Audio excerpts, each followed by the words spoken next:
Designated Survivor Season 2, Episode 4, Equilibrium. Now this episode, I would say, definitely has a singular focus.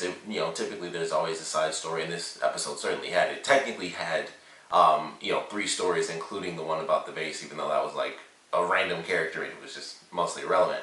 But I think the main focus for this episode was definitely the actual trade agreement, and the side story, I would say, oddly enough, was the more entertaining story because it dealt with, the overarching story, or at least one of the overarching stories for the season, involving Hannah and this investigation into exactly what happened in the past.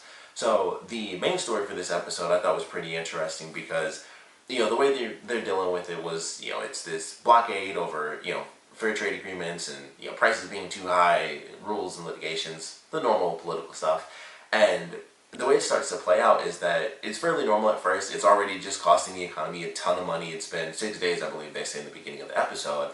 And then this man, he basically, he's fed up and he drives his truck through the blockade, or at least, past the border, and he ends up being killed because, just a ton of people were just shooting at him. And it was just really funny because I was like, there's really no reason for any of those people to have just randomly had their guns on them, but it's like, it's the political thing, like, guns and freedom and all this other crap was kind of thrown in there. So all these people just had guns and they were just like blasting this dude's truck, including the border patrol. So everybody was just shooting at the guy, and of course he ends up dying.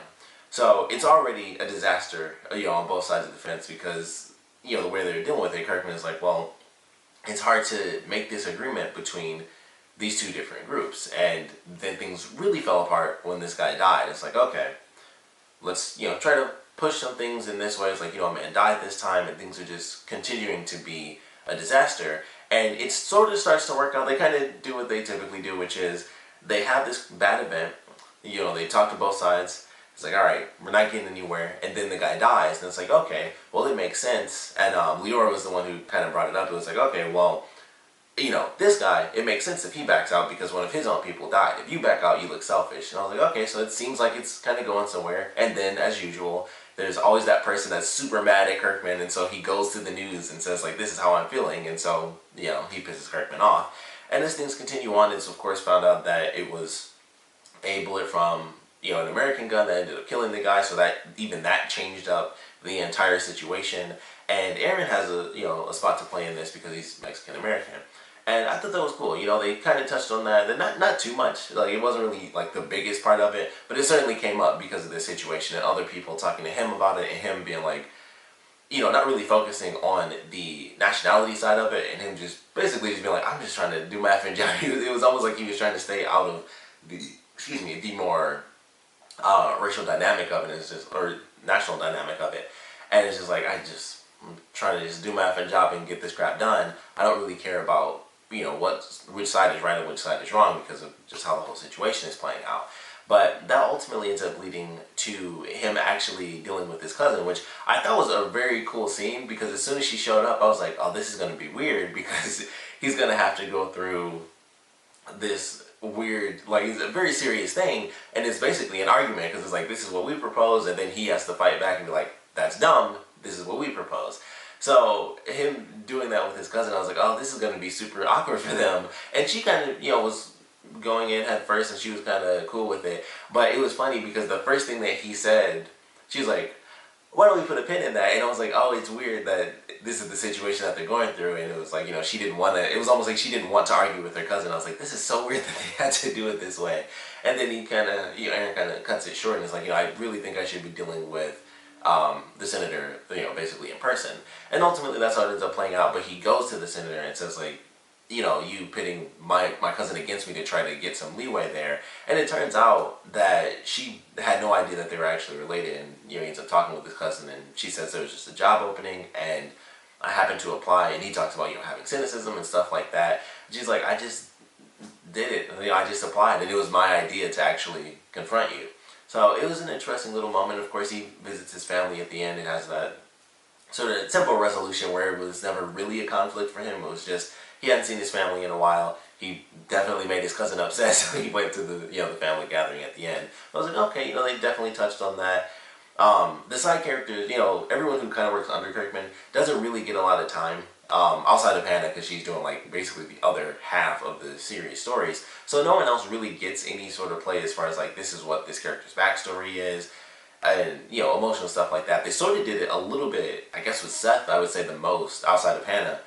In the last season, with some of the stuff he was talking about, and him like meeting up with his friends and stuff like that, and earlier this season with him potentially quitting because he was freaking out. So he's really the only character, and even that doesn't really relate to like his history or his past or anything like that. It's just like currently the crappy stuff he's dealing with. So it was nice to have them, even if it was very small, touch on one of the side characters and just the emotional element of some of the things that they have to deal with when working for the entire country. So I thought that was cool, even though it was minor. Like I said, it wasn't like the main focus. It came up enough to where I was like, all right, at least we got something from the characters, because typically they kind of just do their thing and that's pretty much it. There's not a lot of it's a lot of current stuff. It's never family stuff or history or things like that. It's always like, this is what's happening right now, because every episode there's some grand issue that they're currently dealing with. They don't have time to reflect on this past issue or anything like that. So outside of Hannah, we don't really see that for the character. So I like that, even if it was just like,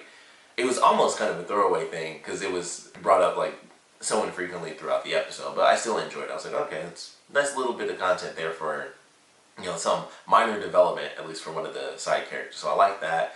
The super tiny story about the woman walking around and trying to figure out who broke the vase, I thought that was funny just because of her character. So that was just an entertaining little story that they had there. But the other main story in this episode, of course, was Hannah doing her investigation, and everyone was against her in this episode. And it was really funny. I was like, man, everybody is super pissed at her, because everyone pretty much said the same thing. It's like, you're impeding an investigation. Everyone said the same thing, and she even said, like, why is everybody getting impeding and investigating mixed up? And it was kind of funny. I was like, man, everyone is against her in this episode. And of course, it's like, all right, she goes to the lawyer. She goes to Kirkman's wife, and I still cannot freaking remember her name. I don't know what my problem is. I want to say it's Lydia, but I'm just pulling that out of nowhere. But she goes to her, and then of course she gets talked to again. It's like, I can't believe you, basically tricked me and had me go through all these files when this is all you really wanted. And I kept thinking, I was on Hannah's side pretty much the entire episode. I was just like, she is technically investigating. I mean, if there is something, then she's still investigating whether or not there is something. Like, technically what she's doing is her job, and she's not impeding it because she doesn't know, whether it's true or false. So that's kind of how I saw it, because that's what she'd been doing the whole time. Is like, there's a dead guy. I'm definitely investigating why is he dead and what in the world is going on here. So I was kind of on her side, but everybody was just mad at her. And of course, as things kind of go along, we have the ultimate question brought up, which we knew was going to be the case. I mean, the evidence was definitely there. We knew that her mother was going to be like, yep, I totally did that. It wasn't some crazy ruse. Like, there's definitely something. Once the guy showed up dead at the end of the last episode, I was like, okay, it's officially, like, once that happens, it's an official thing. Like, this is something that happened 15 years in the past, and, once you have something that happened such a long time ago that even the statute of limitations is up on what illegally happened with, that bid and, the transplant list and all that. Even though that's all said and done, technically that's not even illegal anymore. Well, they can't get her for it being illegal. The fact that that guy just showed up dead, I think we all knew that the answer was going to be yes. Like, there's no way that a dead guy just randomly pops up in this story and is like, oh yeah, he was just dead. He just happened to be murdered for no apparent reason while Hannah was investigating this stuff. There was no reason whatsoever for that super random explosion that just happened to be a thing. Like, of course something's going on here. Like, obviously there's random explosions set up. There's a dude being killed off, which we still don't know who's doing this stuff. I'm still kind of in the mindset, like, are they kind of building this stuff up as an epic reveal that Lloyd is actually alive? But, of course the answer is revealed, and, her mom admits it and is like, yeah, I basically gave out some extra information to make sure that, my husband could live. And that was pretty much it. It was like, okay, let's see how this plays out. And as the episode continues on, we have the admittance there. And then basically the next scene involving that story is Forstill, who Hannah went to in the beginning of the episode, created a subpoena. So now they're definitely going into the investigation. There is no, way to hide this, and it's just like this secret that they have. it's a full-on investigation, and it will definitely be bringing in, the president. Like, that's just inevitable at this point. So it's like, I don't know how in the world this is going to play out, but now she's going to be interrogated. We have the dead body, which is pretty much, like, it's explained that that's basically the main reason that came up anyway. It's like, normal situation is just like, no big deal. But then it's like, oh, well, check out these ties that just so happen to be there. This bid was made, and at this time, the man who we saw dead at the end of the last episode happened to be like the main contact for this company. He's dead. Why is that the case? Why does any of this stuff matters? If anything, I would think that the mother is in trouble. Like, I feel like she might be in trouble for being murdered as well, but she, of course, happens to be in the White House, and that's why she's protected. So I don't know. It's a very odd thing, but obviously what she did is not nearly as over the top and ridiculous as whatever is actually going on behind the scenes, because, like I said, no reason to make a cover up for something that's 15 years old unless there's a reason to cover up something 15 years old. It's obviously not the transplant side of things that matters. It's that helicopter and that bid and whatever went on with that company, and whoever's maybe trying to get revenge at this point for a super old deal. It's really hard to say. I'm just trying to figure out what relevance does it have so many years later. What's the point? What's the point of covering any of these tracks that lead to something like, even as they stated, statute of limitations is gone.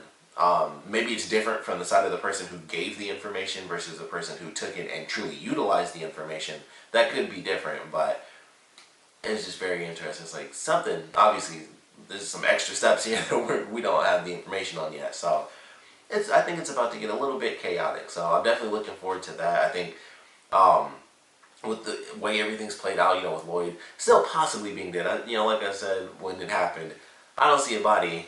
In the TV show, I just gotta assume that the person's still alive. But we'll just have to wait and see how that plays out. But the way they've been doing that story, I think it's been really good. And even after his death, it led into some weird stuff where it's like, oh, there's this random thing from a super long time ago, and yet somehow it's still relevant with people being killed off and records being destroyed.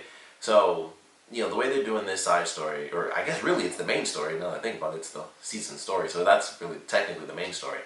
But the way they've been doing it has definitely been entertaining, because it's just like weird little things. It's just like the small little steps each episode. And now that the subpoenas come in, it's definitely going to open up some information. It may or may not put, making things public, may or may not put more people in danger, just because clearly someone's covering their tracks or trying to do something, who knows. But definitely looking forward to how everything's going to play out with that storyline. Like I said, the main story for this episode, simple, got a little bit of stuff for Aaron. The little base super mini side story was entertaining, and just the main story in general, them going back and forth, and Kirkman making this deal with the guy who's like doing the electric car and everything. All that was fairly normal. It wasn't like super crazy or entertaining. It was like, this is an entertaining story, but the season story is where I was definitely excited, even though that was definitely on the back burner this episode. Like, it was really like, technically, I guess there were quite a few scenes of that, but this episode definitely focused on the trade agreements, and then within that story was, Aaron's side story, and then the little base thing was just the comedic side story for the episode. I don't really know why they put that in there. I guess they just needed time, because I'm like, this really did nothing, but it was funny. It was definitely entertaining and led to some funny moments, but enjoyed the episode. Definitely looking forward to how things are about to play out with the subpoena coming into, public light, because I'm sure there's no way that's going to be hidden forever. So that's going to come out, and things should definitely get a bit more intense in the next episode. So I'm certainly looking forward to that. Of course, we'd love to know what you guys thought about this episode, so please comment below. Let me know your favorite parts about it, your least favorite parts about it. And I would love to know your theories on what in the world is happening with the main story for this season. Like, why does this stuff matter? Like, do you have any theories? There's theories, thoughts, kind of the same thing, but we'd love to know what you're thinking about this side story and where it might be headed, because at this point, it's like it's either got to be Lloyd is still alive, or they're adding in a new villain and they're involved with maybe the rival to the company that made the helicopter, or it's still the actual company that made the helicopter, because maybe they did something else that was illegal, or maybe that was their first step, them getting the information to make that one move led to them, kind of continuing to do that, up until present day, and they're like, oh crap, we know Lloyd was, privy to certain information, so now we have to start covering our tracks. So that could be the case. It could also still be Lloyd, totally alive, and that was him doing all that stuff, making everything as suspicious as possible, killing people off, knowing that these connections are there, and then just making people kind of just pop up dead. So I don't know. It's hard to say. It's like I'm honestly, if I have to go with my gut, I would definitely say Lloyd is still alive because we didn't see a body, and we still don't even really know what the information was that he uploaded to the cloud. So that probably has something to do with this side story as well. So we'll see how that plays out. Because if that ends up being totally disconnected, then this could be someone else. Like if that's the case, and obviously we'll just have to wait and see what happens there. But if the information he uploaded to the cloud has zero connection to the side story that's going on with the bid and the helicopter and that company, then I would have to assume that it's a brand new villain that they're starting to bring into the show. But we just gotta wait and see because it's really crazy and just up in the air. Don't know who's doing it or why they're doing it, so we just gotta wait for now. But like I said, we'll love to know your theories on how this story may or may not play out. And of course, I just want to know what you guys thought about this episode in general, so please comment below, let me know, and thanks for watching.